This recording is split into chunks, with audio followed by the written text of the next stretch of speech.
Je m'appelle Dr Jason Pitoua, je suis médecin ophtalmologiste et je travaille ici à la clinique oculaire Edvision et je travaille aussi comme point focal pour le programme national de santé oculaire et de la vision.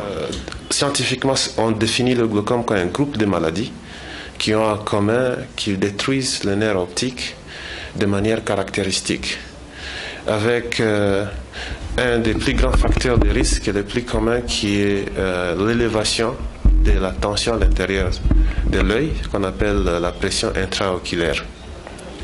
Alors, ce qui arrive avec le glaucome, c'est que, à la suite des mécanismes encore pas très bien élucidés, mais dont l'élévation de la pression est très c'est un caractère très commun, il y a une destruction progressive des fibres qui constituent le nerf optique et qui ont pour conséquence de progressivement perdre la vue à la personne qui en souffre.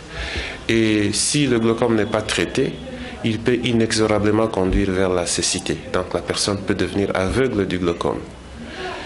Alors le glaucome, la cécité qui a un mauvais caractère, c'est que c'est une cécité irréversible, mais en même temps c'est une cécité qui est évitable.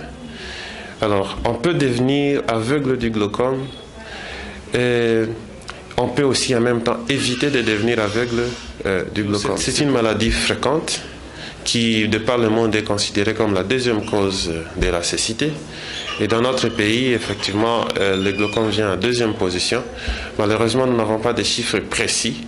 Ce qui est certain, c'est que nous voyons des patients qui souffrent du glaucome et nous essayons de traiter ceux qui viennent le plus tôt. Mais je vous ai dit que c'est une pathologie qui a un caractère irréversible. La seule chose qu'on peut faire pour traiter le glaucome, c'est d'essayer d'arrêter sa progression. Et donc, on ne peut rien faire pour récupérer ce qu'on a perdu. Et le glaucome a été qualifié de voleur silencieux de la vue. C'est parce que au début de la maladie, jusqu'à un stade suffisamment avancé, il n'y a aucun symptôme. Ça veut dire que le patient ne se plaint de rien absolument.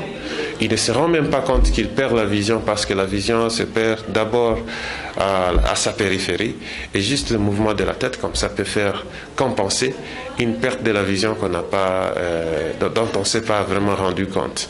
Alors, ce qui est important, c'est de savoir qui sont à risque et les personnes qui devraient consulter plus que les autres. D'abord, c'est tous les adultes au-delà de 40 ans. Et en Afrique, on a constaté même que ça vient un peu plus tôt et donc on peut sensibiliser chez nous de considérer l'âge de 35 ans comme un âge de risque.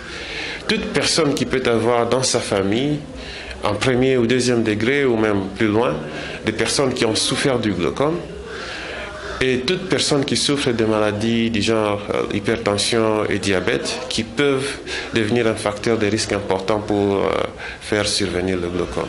Alors, étant donné qu'il n'y a aucun symptôme, la seule mesure de prévention, c'est savoir que le glaucome existe et essayer de se faire examiner pour détecter le glaucome les cas échéants. Ça veut dire qu'il faut faire le dépistage régulier au moins une fois à l'an pour pouvoir venir à bout du glaucome, parce que le message d'espoir, c'est que si on a découvert à temps le glaucome, on peut arrêter sa progression et la personne peut garder la vision qu'elle a. Le thème de cette année, c'est un message d'espoir.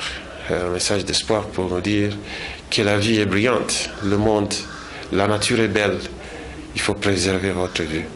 Parce que si on découvre votre problème à temps, on peut le traiter et on peut garder votre vision. Ce n'est pas que tout le monde qui est diagnostiqué du glaucome va devenir aveugle. On peut éviter de devenir aveugle, mais il faut le faire. Il faut le faire, ça veut dire il faut se faire dépister, il faut se faire examiner les yeux et être sûr qu'on n'a pas le glaucome. Et si on a le glaucome, on se fait traiter. Généralement, le glaucome, dans la plupart des cas, est une maladie primaire. Ça veut dire qu'on ne connaît pas exactement quelle en est la cause.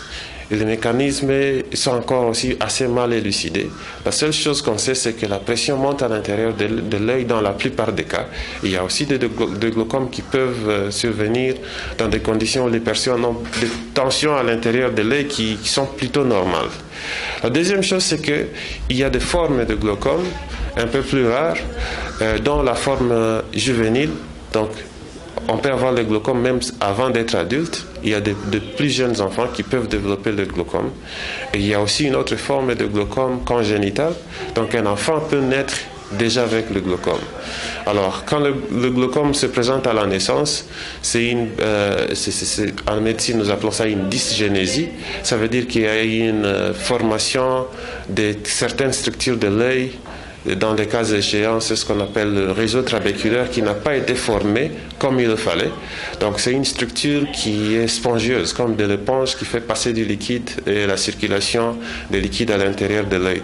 Quand cela n'a pas été suffisamment bien formé, cette circulation est compromise et du coup ça peut faire élever la pression à l'intérieur de l'œil. Et dans ces cas, par exemple, le seul traitement c'est de pouvoir opérer l'enfant pour ouvrir ce passage de la circulation des liquides à l'intérieur de l'œil. Pour ce qui est de l'adulte, par contre, il y a plusieurs modes de traitement. Il y a la chirurgie, il y a des traitements médicamenteux, donc il y a des gouttes qu'on peut instiller dans l'œil. Et quand on a commencé ces traitements, ça peut être un traitement à vue, du moins à vie. Et il y a aussi des traitements au moyen des rayons laser. Et tout ça, toute forme de traitement a comme unique objectif, c'est de baisser la pression à l'intérieur de l'œil pour essayer de préserver la destruction des fibres des nerfs optiques.